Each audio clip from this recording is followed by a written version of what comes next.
Tesla wanted the Cybertruck to be the truck that changed everything. Instead, it may be becoming the clearest example yet of how hype can outrun reality. The latest numbers suggest something a lot more awkward.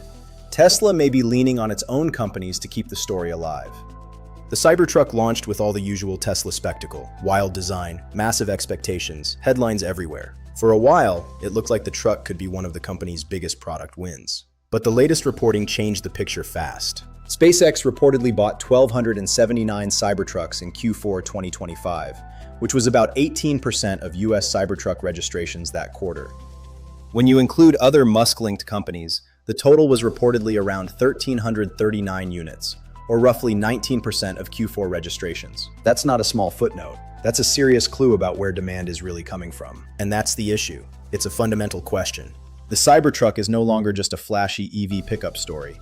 It's becoming a question of real demand versus support from inside the Musk empire. That matters because it changes the meaning of the sales story. A truck that gets attention is not the same thing as a truck that the broader market truly wants. Recent reporting also showed US Cybertruck sales in Q1 2026 fell to 3,519 units, down 45.1% year over year, and the weakest quarter since launch. So now the story isn't just whether the Cybertruck is controversial, it's whether the market is actually buying what Tesla is selling.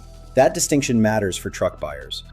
Truck buyers are not chasing a statement piece. They want something that works: tow, haul, hold value, take abuse, do the job without drama. And once the Cybertruck starts looking like a product that needs internal buying help and still struggles with real-world demand, the shine starts to wear off. The truck still gets attention, but attention is not the same thing as adoption. This is where the bigger issue shows up.